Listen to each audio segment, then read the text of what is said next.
Ma sœur homophobe m'a dit que mon mariage valait moins que le sien parce que je suis lesbienne, puis elle a essayé de me voler mon lieu de mariage.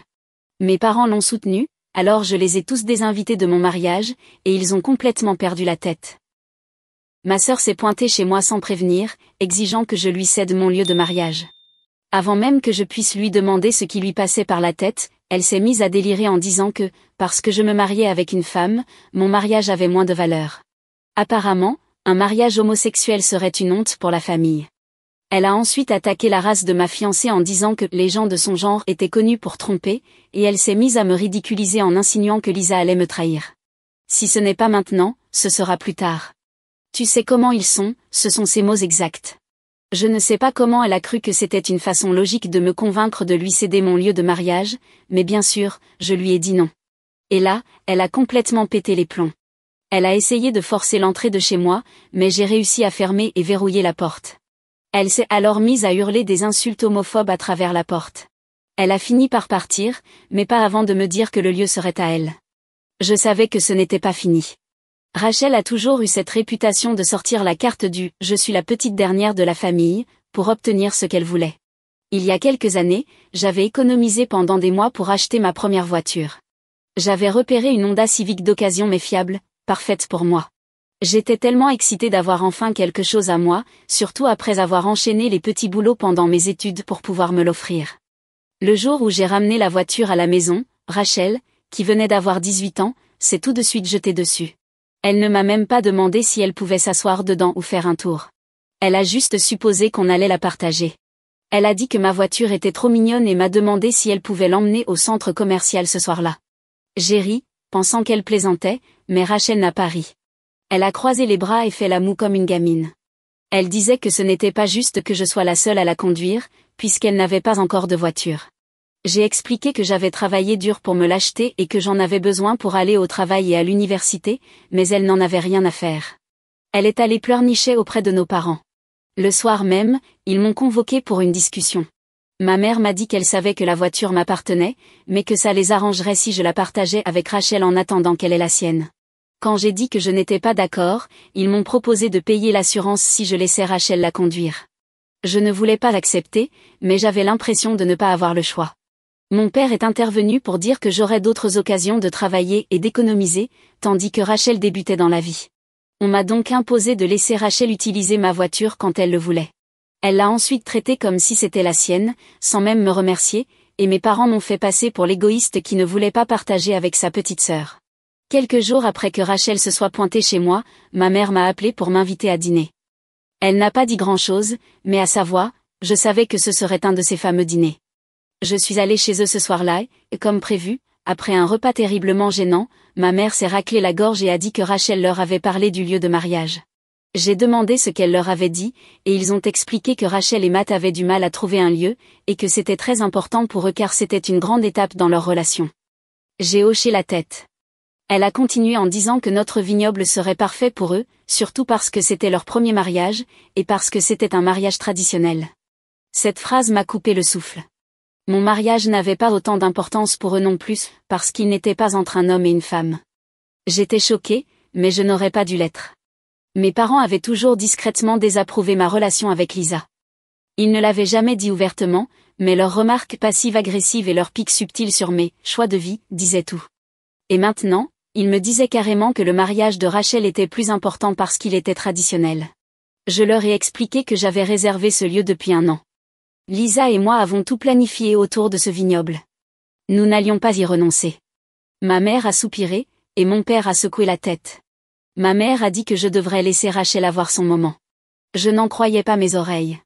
J'ai reposé mes couverts et leur ai dit que je ne céderais pas le lieu. Et si Rachel voulait un vignoble, elle n'avait qu'à en chercher un autre. Ils m'ont regardé comme si j'étais complètement déraisonnable. Ma mère a même osé dire, « Réfléchis d'accord ?» Non. Je n'avais pas besoin d'y réfléchir. Je suis partie ce soir-là en sachant qu'ils ne verraient jamais mon mariage comme quelque chose d'important, mais je n'allais pas les laisser le gâcher. Quelques jours plus tard, Lisa et moi avons reçu un appel de notre organisatrice de mariage. Elle avait l'air confuse et un peu paniquée, et elle m'a demandé si on avait annulé la réservation du vignoble. J'ai senti mon cœur se serrer. J'ai dit bien sûr que non. Et elle m'a dit que quelqu'un avait appelé en se faisant passer pour moi et avait annulé la réservation. La colère a bouillonné en moi. Je savais exactement qui c'était. Il n'y avait qu'une seule personne mesquine au point de faire ça. J'ai raccroché avec l'organisatrice et j'ai immédiatement appelé Rachel. Elle a décroché au deuxième appel, toute mielleuse. Je lui ai demandé si elle avait annulé notre lieu de mariage, et elle n'a même pas essayé de nier. Elle a dit qu'on n'en avait pas besoin de toute façon. Je lui ai dit qu'elle avait commis une fraude et qu'on ne pouvait pas récupérer la compte. Elle a ri et a dit que ce n'était qu'une blague innocente. Elle a ajouté que puisque je l'avais forcée à chercher un nouveau lieu au dernier moment, je pouvais bien faire pareil. J'étais tellement en colère que je n'arrivais même plus à parler. J'ai raccroché. J'ai rappelé le vignoble et, heureusement, j'ai réussi à faire rétablir la réservation. Dieu merci, ils ont été compréhensifs, mais le mal était fait. J'ai dit à Rachel que j'en avais assez de ces conneries et que je la désinviterais de notre mariage. Elle s'est énervée et a dit que ce n'était qu'une blague. Je lui ai répondu que c'était terminé, et que si elle tentait un autre coup, elle en subirait les conséquences. Et puis, alors que je pensais que ça ne pouvait pas empirer, mes parents ont commencé à m'appeler. Ils ont laissé message vocal sur message vocal pour dire que je dramatisais, que c'était juste une blague, et que je devais m'excuser auprès de Rachel pour avoir exagéré. Ma mère a même eu le culot de m'envoyer un SMS disant que je faisais honte à la famille en créant tout ce scandale. Lisa, Dieu la bénisse, a tout fait pour me garder les pieds sur terre à travers tout ça. Elle m'a rappelé que c'était notre journée et qu'on ne laisserait ni Rachel ni personne d'autre la ruiner. Mais j'étais tellement furieuse que j'avais du mal à me concentrer sur les préparatifs du mariage. Quelques jours après toute cette histoire de vignoble, j'ai cru que les choses s'étaient calmées. J'avais désinvité Rachel, et après les appels de mes parents, c'était le silence radio. Un soir, alors que je me détendais après le travail, mon téléphone a vibré. C'était ma cousine Léa.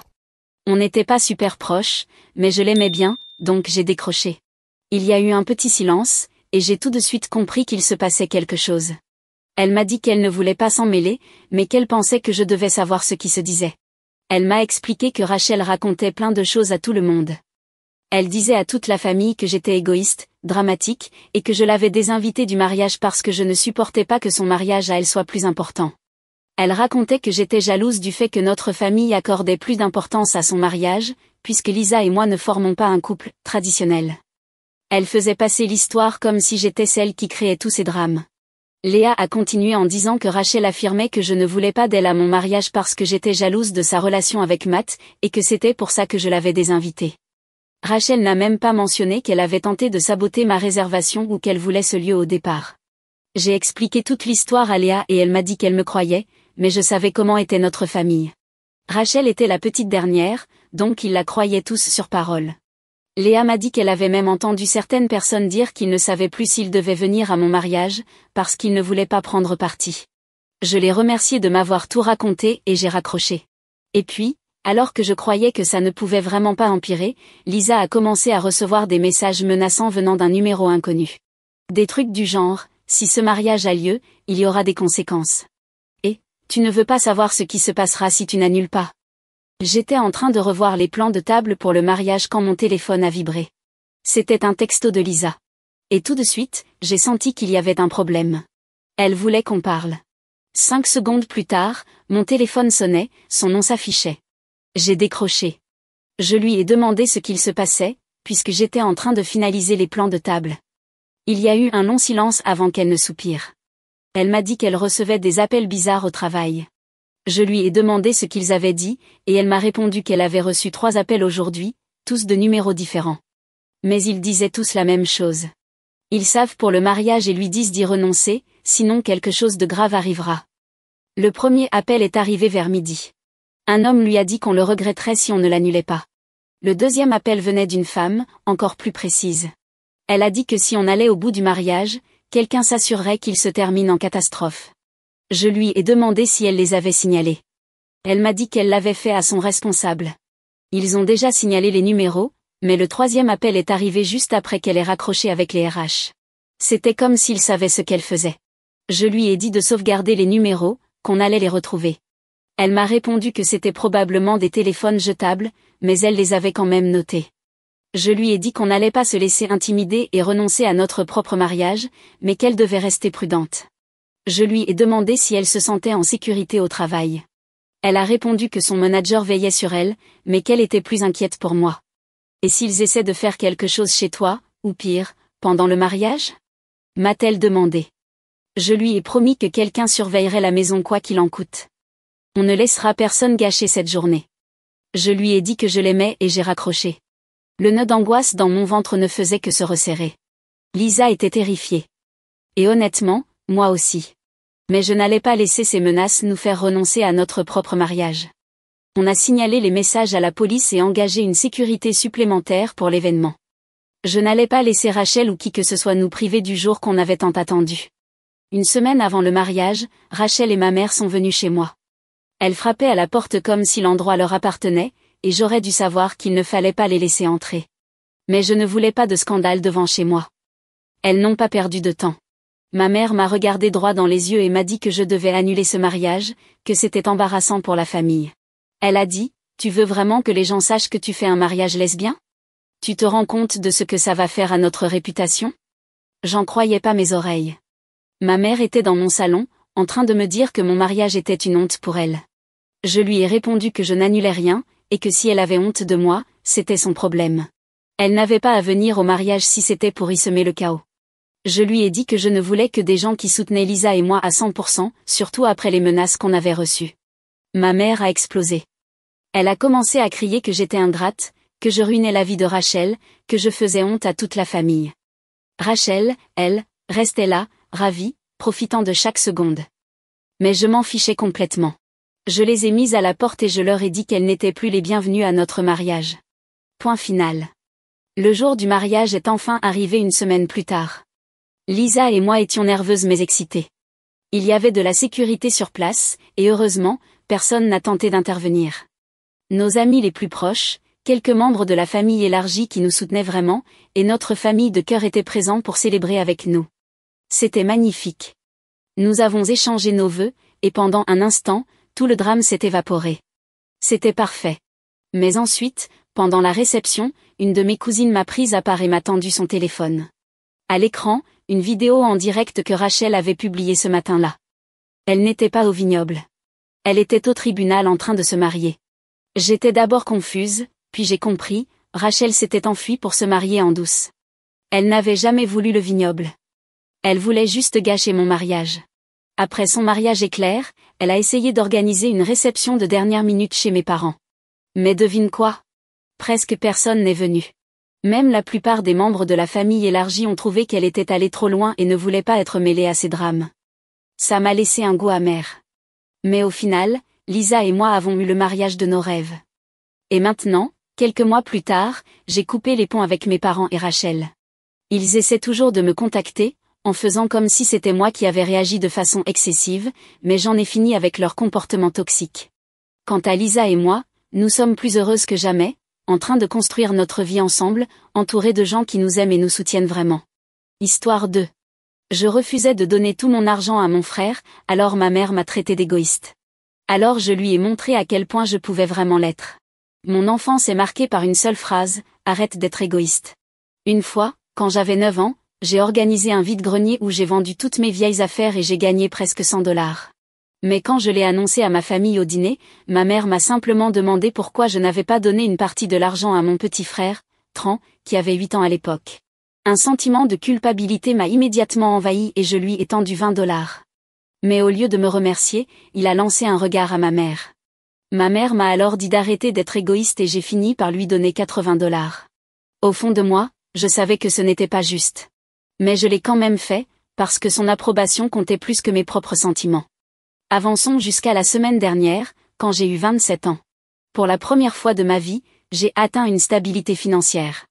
J'ai un bon compte d'épargne et un 401k, ce qui peut ne pas sembler énorme, mais pour moi, une ancienne accro du shopping, c'est énorme. Et bien sûr, je ne voulais pas paraître égoïste. Alors lors du dernier rassemblement familial, je suis venue avec une grande annonce. Un expert Airbnb de mon travail cherchait quelqu'un pour investir dans la rénovation d'une maison. En échange, cette personne recevrait 10 fois le montant investi chaque année, en revenu passif, pour le reste de sa vie. J'aurais pu le faire moi-même, mais je voulais donner l'opportunité à Tran. En chemin, je me disais que c'était la dernière preuve dont j'avais besoin pour prouver une bonne fois pour toutes que je n'étais pas égoïste. Mais bien sûr, mes espoirs ont été anéantis. Quand je suis arrivée chez ma mère, c'est Tran qui a ouvert la porte. Maman t'a dit que mon ordinateur portable est cassé depuis quelques mois? Je l'ai regardé sans réaction et il a juste soupiré. Maman, je t'avais dit que Maggie oublierait de m'acheter un nouveau MacBook. J'ai entendu des pas, et soudain ma mère était à côté de lui. Il se tenait là, bras croisés, et ma mère m'a dit que si j'étais assez égoïste pour ne pas acheter de nouvelles choses à mon petit frère, alors je ne méritais même pas mon travail, ma voiture ou quoi que ce soit.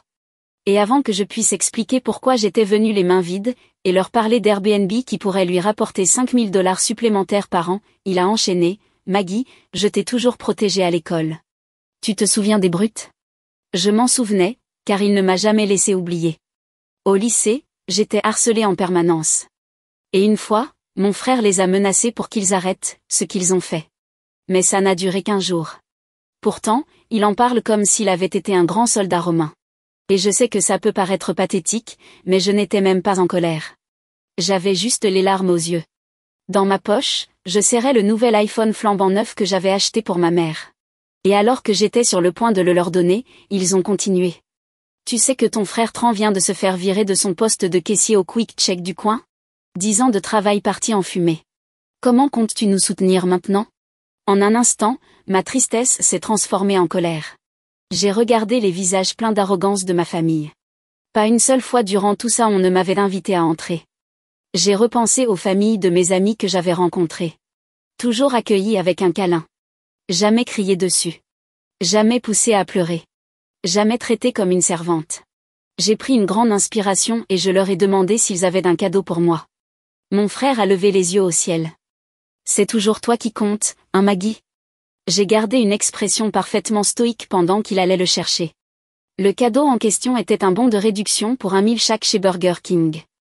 Je suis intolérante au lactose. C'en était trop pour moi. J'ai gardé mes cadeaux pour moi et suis retournée à ma voiture. À peine ai-je tourné au coin de la rue que j'ai éclaté en sanglots.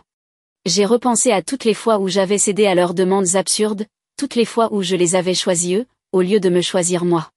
Je crois que c'est la première fois que je me suis autorisée à ressentir de la colère. Et pour une fois, je voulais faire quelque chose. J'ai fait demi-tour, laissé l'iPhone dans la voiture, et suis remontée l'allée. Encore une fois, Tran a ouvert la porte. Contente que tu aies fini ta petite crise. Maintenant je vais redemander, où sont nos cadeaux? Hey, Tran, les jeux interrompus. Qui paie ta facture de téléphone? Le copain de maman, a-t-il répondu. Je savais qu'il était confus. Et l'essence? Ton assurance santé? Tes livraisons de nourriture le week-end? Ou ton abonnement premium au café? Le sourire a disparu de son visage. Et c'est là que ma mère est arrivée. Maman, qui paie votre loyer? Qui paie votre assurance auto? Ils se sont regardés, un air de peau mince collé sur le visage. Tu vois, j'avais dit à Tran que le copain de maman payait ses factures, parce que je savais que ça l'aiderait à l'apprécier. Et quand ma mère menaçait de mettre Tran dehors, je lui avais dit que c'est lui qui réglait les factures. Je ne suis même pas restée pour expliquer. Je suis juste partie. Et même si je me sentais comme une dure à cuire, c'était quand même difficile. J'ai passé toute la nuit à pleurer.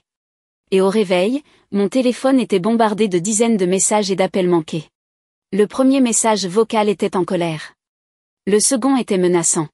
Au 10e, il suppliait presque qu'on parle de ça, de façon rationnelle. C'était la première fois que je leur tenais tête. Et même si une partie de moi voulait savourer le moment, le côté pratique de mon cerveau réfléchissait déjà aux conséquences financières. Ça faisait des années que je payais leurs factures, téléphone, assurance santé, abonnement en streaming de Tran, et la majeure partie du loyer de ma mère.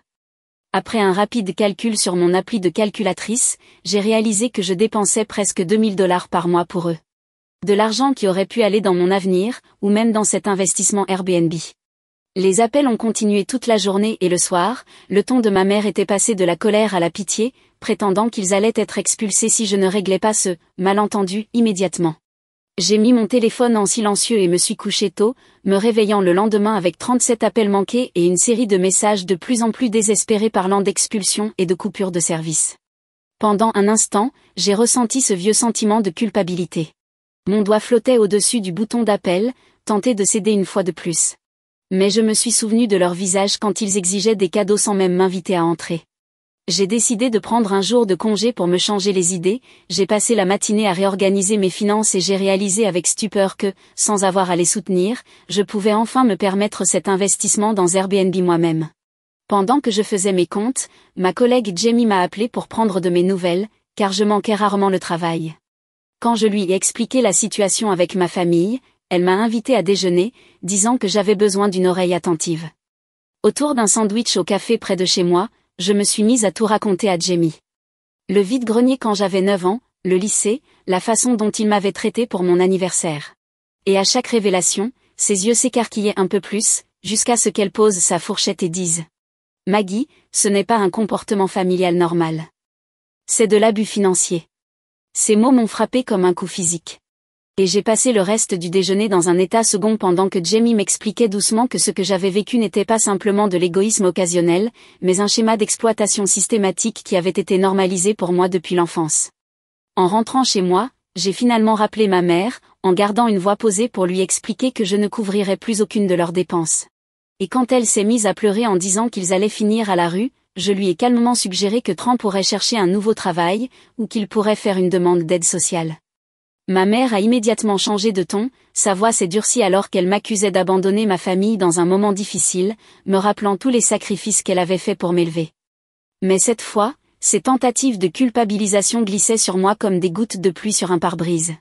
J'ai terminé l'appel avec un simple « Je vous aime tous les deux, mais je ne peux plus continuer comme ça », puis j'ai bloqué leur numéro pour le reste de la semaine, histoire de me donner de l'espace pour réfléchir. Les 2 semaines suivantes ont été les plus paisibles de toute ma vie adulte.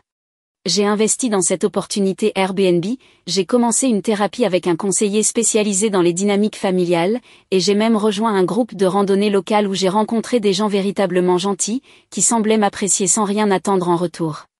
3 semaines après avoir cessé tout soutien financier, j'ai reçu une lettre de Tran qui commençait par des accusations, mais finissait par admettre qu'ils avaient un peu trop compté sur moi, et me demandaient si on pouvait se voir en personne. J'ai accepté, mais dans un lieu neutre, un café au centre-ville, et je suis arrivée en avance pour m'installer à une table dans un coin d'où je pouvais les voir arriver.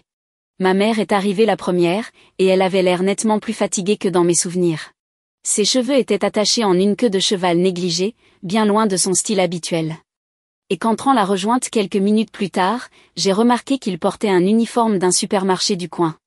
La conversation a commencé de façon maladroite, ma mère expliquant qu'ils avaient dû faire des changements drastiques après que je les ai abandonnés. Mais je sirotais simplement mon café en attendant qu'ils en viennent au fait. Finalement, Tran a admis qu'il avait trouvé un emploi de nuit à remplir les rayons, et que ma mère faisait du babysitting pour les voisins afin de joindre les deux bouts, mais qu'ils étaient toujours en retard sur le loyer et risquaient l'expulsion s'ils ne trouvaient pas $2000 d'ici la fin de la semaine. Je les ai regardés longuement, en me rappelant tous les anniversaires où mes cadeaux avaient été une pensée de dernière minute, quand j'en recevais un. Tous les moments où j'avais renoncé à mes propres opportunités pour financer les caprices de Tran. Toutes ces années où ma valeur n'avait semblé se résumer qu'à ce que je pouvais leur offrir. Je peux vous aider une dernière fois, ai-je dit enfin en sortant mon chéquier. Mais j'ai des conditions. Leurs visages se sont illuminés de soulagement, jusqu'à ce que je leur explique mes termes. Je paierai les $2000 directement aux propriétaires, pas à eux, et en échange, ils devront assister à 3 séances de thérapie familiale avec moi et mon thérapeute.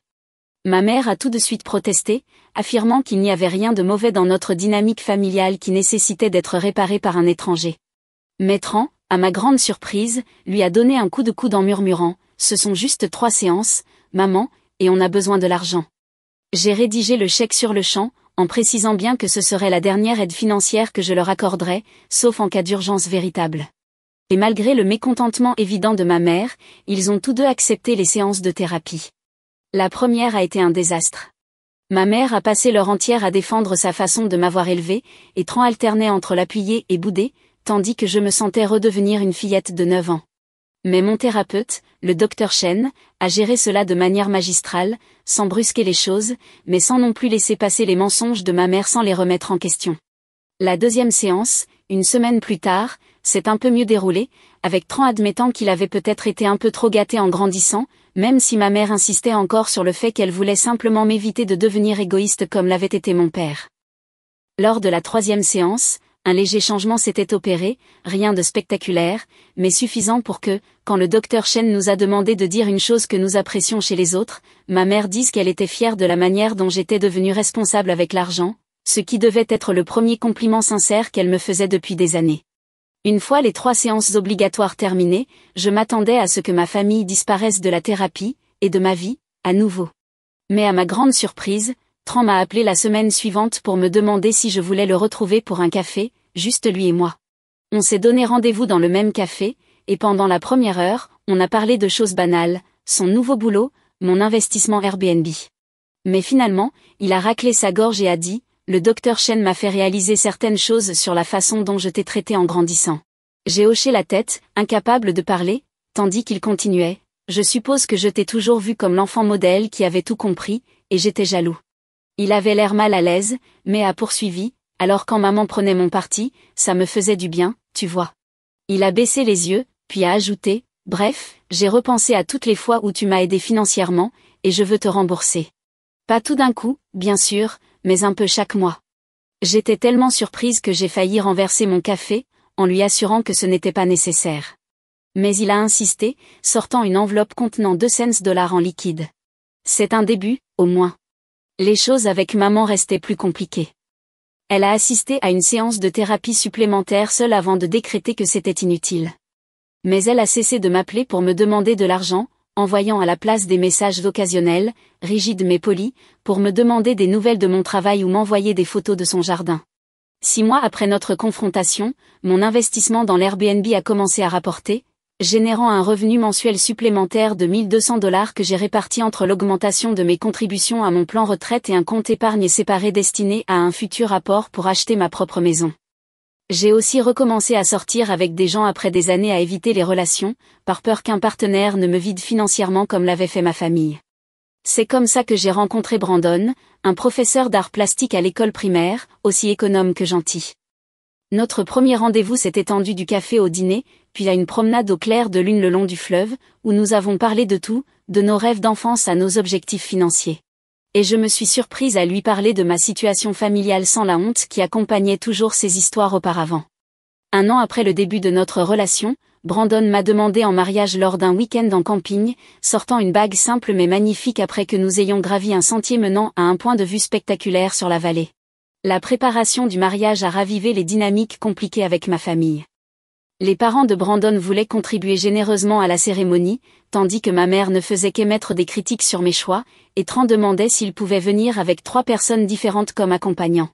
Je me suis vue retomber dans mes anciens schémas, essayant de satisfaire tout le monde au détriment de mes propres envies, jusqu'à ce que Brandon me rappelle doucement que c'était notre journée, pas la leur, et que nous devions organiser la célébration que nous voulions. Nous avons opté pour une petite cérémonie dans un jardin botanique avec seulement 50 invités. Et quand j'ai appelé maman pour lui annoncer notre décision, je me suis préparée à sa désapprobation. Mais à ma grande surprise, elle m'a simplement demandé quoi porter et s'il y avait quelque chose avec lequel elle pouvait aider.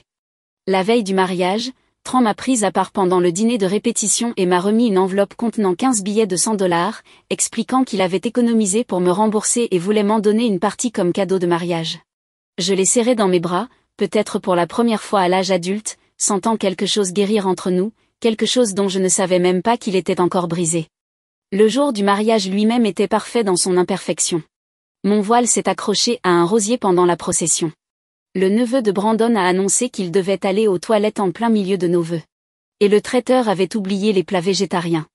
Mais entouré d'un amour sincère et d'une vraie célébration, rien de tout cela n'avait d'importance. Ma mère m'a même surprise en portant un toast, bref, mais sincère, dans lequel elle disait être fière de la vie que j'avais construite. Brandon et moi nous sommes installés dans notre vie de couple avec une facilité surprenante, fusionnant nos finances et nos projets d'avenir de manière équilibrée et respectueuse. Et lorsque je suis tombée enceinte 1 an plus tard, nous avons accueilli la nouvelle comme une équipe, en faisant des recherches sur les options de garde d'enfants et en ajustant notre budget ensemble. Ma relation avec ma famille a continué à évoluer lentement. Maman faisait encore parfois des commentaires sur mon style de vie extravagant lorsqu'elle venait dans notre modeste maison de 3 chambres, et Tran oubliait parfois les anniversaires ou annulait des plans à la dernière minute, mais les anciens schémas d'exploitation financière avaient été définitivement brisés. Quand notre fille Ellie est née, j'ai regardé ma mère la tenir pour la première fois, des larmes coulant sur ses joues ridées, et j'ai ressenti un mélange complexe d'émotions, l'espoir que ma fille ne connaîtrait jamais l'amour conditionnel que j'avais vécu, la peur de reproduire inconsciemment les schémas de mon enfance, et la détermination à créer un héritage familial différent. En voyant Ellie grandir, de bébé à petite fille, je suis devenue très attentive à la manière dont je lui parlais de l'argent et du partage, évitant soigneusement d'utiliser le mot « égoïste », même lorsqu'elle refusait de prêter ses jouets à ses cousins ou amis. Brandon a remarqué mon anxiété à ce sujet et m'a proposé qu'on lise tous les deux des livres sur l'éducation des enfants autour de la santé financière, ce qui m'a aidé à comprendre qu'enseigner la générosité ne signifiait pas sacrifier l'estime de soi. Quand Ellie a eu 3 ans, nous avons commencé à lui donner une petite allocation divisée en 3 bocaux, un pour dépenser, un pour économiser et un pour partager. On la laissait décider comment utiliser la part dédiée au partage, acheter un cadeau pour quelqu'un ou faire un don au refuge pour animaux qu'elle adorait visiter. Ma mère a remis cette approche en question lors d'un dîner du dimanche, demandant pourquoi nous compliquions les choses au lieu d'enseigner simplement à Ellie qu'elle devait tout partager. Mais j'ai calmement expliqué notre philosophie, tandis que Brandon me serrait la main avec soutien sous la table. Le vrai test est arrivé lors de la fête des 5 ans d'Ellie. Tran est arrivé sans cadeau, expliquant timidement qu'il avait de nouveau perdu son emploi et ne pouvait rien offrir. L'ancienne Maggie lui aurait discrètement donné de l'argent ou aurait fait semblant que sa présence suffisait. Mais cette fois, j'ai suggéré qu'il offre à Ellie le cadeau du temps. Peut-être l'emmener au parc le week-end suivant, ou lui apprendre à pêcher au lac près de son appartement. Tran a semblé surpris, mais a accepté, et cette sortie est devenue une tradition mensuelle qui leur a apporté bien plus que n'importe quel jouet. Alors que notre famille s'est agrandie avec l'arrivée de jumeaux 2 ans plus tard, Brandon a reçu une offre pour devenir chef du département artistique dans une école privée prestigieuse de l'autre côté de l'État. Une promotion significative, avec un meilleur salaire et de meilleurs avantages, mais qui impliquait de s'éloigner de ma famille. 10 ans plus tôt, j'aurais immédiatement refusé, convaincu que ma responsabilité envers maman et Tran primait sur toute opportunité. Mais cette fois, j'ai vraiment pris le temps de peser le pour et le contre, sans ce poids écrasant de la culpabilité. Quand j'ai annoncé à maman cette possibilité, lors d'un déjeuner, je m'attendais à de la résistance ou à une manipulation émotionnelle. Mais elle m'a surprise en posant des questions réfléchies sur les écoles dans la nouvelle région et sur le coût de la vie. Elle s'est montrée émotive vers la fin, avouant qu'elle serait triste de voir ses petits-enfants moins souvent, mais elle a proposé de venir pendant les vacances scolaires, et de faire des appels vidéo hebdomadaires. Le déménagement s'est avéré être exactement ce qu'il nous fallait. Brandon s'est épanoui dans son nouveau poste, j'ai trouvé un emploi à temps partiel en comptabilité qui me laissait du temps avec les enfants, et nous avons racheté une maison avec une chambre d'amis spécialement prévue pour les visites familiales. Maman venait une semaine chaque été, et même si ces visites n'étaient pas toujours faciles, elle avait encore des avis sur tout, du rangement du lave-vaisselle aux activités extrascolaires des enfants, la distance physique avait instauré des frontières émotionnelles qui rendaient notre relation plus saine. La vie de Tran a pris un tournant inattendu lorsqu'il a rencontré Vanessa, une chef d'entreprise directe et efficace qui gérait une société d'aménagement paysager florissante et cherchait un responsable des opérations. Leur relation est rapidement passée du professionnel au personnel, et je l'ai vu, avec un mélange d'amusement et d'admiration, se transformer en quelqu'un de travailleur et fier de ses contributions. Quand ils se sont fiancés après seulement 6 mois de relation, Tran m'a appelé pour me demander d'être son témoin, expliquant que j'étais la seule qui avait toujours été là pour lui, même quand il ne le méritait pas. La cérémonie était simple et pratique, dans le magnifique jardin paysager de Vanessa, avec un traiteur local et des décorations faites main par sa sœur. Pendant la réception, Tran m'a prise à part pour me montrer quelque chose sur son téléphone, un compte épargne à mon nom comme bénéficiaire, contenant plus de 12 000 $, ce qu'il avait calculé être le montant total que j'avais dépensé pour lui au fil des années, avec les intérêts. J'ai tenté de refuser, lui disant que ce n'était pas nécessaire, mais il a insisté, expliquant que rembourser cette dette était essentiel pour qu'il puisse vraiment commencer sa nouvelle vie. Vanessa m'a fait comprendre que je ne peux pas aller de l'avant tant que je n'ai pas réglé les dettes de mon passé, m'a-t-il dit.